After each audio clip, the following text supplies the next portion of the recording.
Thank you very much, Honorable Speaker. Honorable Speaker, I think it's important for us not to engage ourselves in populism politics when we are discussing very, very serious matters.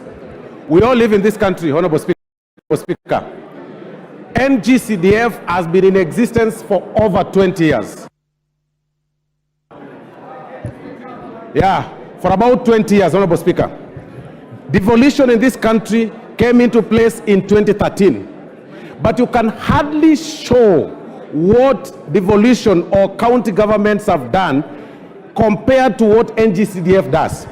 Honorable Speaker, it's important for us to also to be very factual.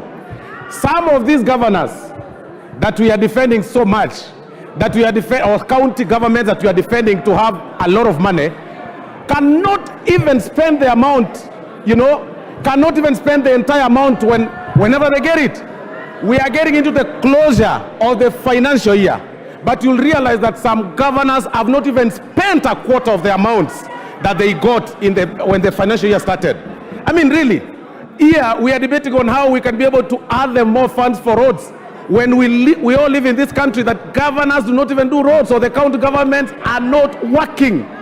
We are telling them, this house, if we allow the proposal by the Senate on the division of revenue bill, Honorable Speaker, it will then mean that the amounts that we place for the 22% that is under the control of the members of parliament should be managed or governed by the governors. When we know their incapacitation, when we know they are not able, when we know they will not do it, when we know they will use it for other purposes. Honorable Speaker, in totality, when you say that you have the money, like Honorable Opium Wandai has said, you must show which place you are taking this money from. Who are you subtracting to add for the county revenue? Which person are you subtracting?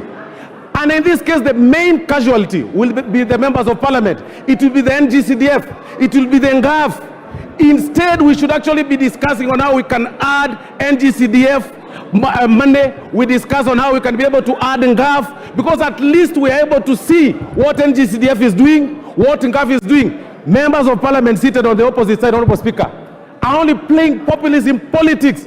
They know even from the counties they come from, it's nothing. I see Honorable Rene shouting, but in her county there is nothing. Roads are pathetic. I was there last weekend. The roads that are done by the Governor Nyaribo in Nyamira is zero. He's doing nothing.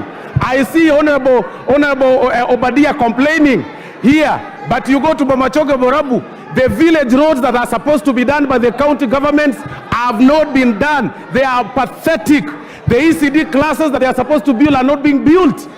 We cannot add money to the counties. To whom much is given, much is expected. Order, members.